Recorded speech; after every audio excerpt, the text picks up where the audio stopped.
Coucou tout le monde, j'espère que vous allez bien. Alors aujourd'hui, on a la leçon du projet d'écrit, le texte prescriptif. Comment on doit écrire un texte prescriptif?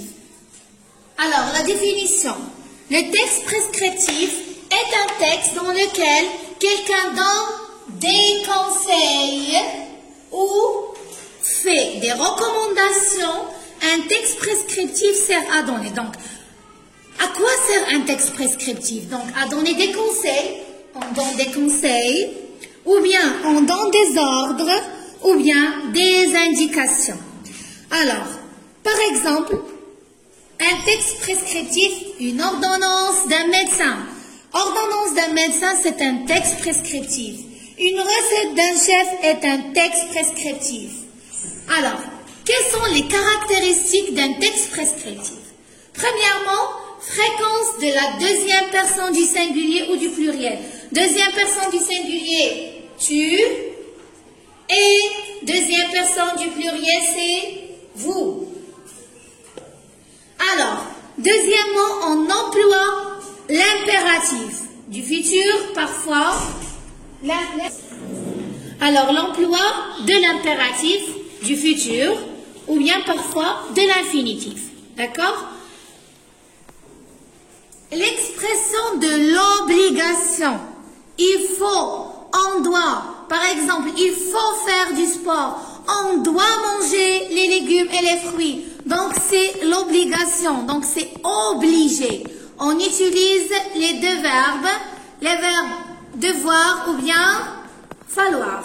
Conjugués au présent de l'indicatif à la troisième personne du singulier ainsi qu'au futur. Donc, à la troisième personne du singulier, il, ou bien parfois on utilise le pronom on. Donc, et il faut aussi que les phrases dans un texte prescriptif soient courtes. D'accord? Les phrases soient courtes. Maintenant, on va voir ensemble un exemple d'un texte prescriptif. Alors, voilà un exemple d'un texte prescriptif. Qu'est-ce qu'on doit faire dans la forêt ou bien dans un milieu naturel? Donc, il faut respecter la nature. Voilà une phrase qui est courte. On a utilisé le verbe falloir au présent avec la troisième personne du singulier. Il faut respecter la nature. On ne doit pas polluer notre environnement. On ne doit pas jeter les papiers par terre, mais à la poubelle. On doit trier les déchets. Il faut éviter d'arracher les feuilles des arbres et il faut les respecter. On doit respecter ceux qui nous entourent et faire le moins de bruit possible.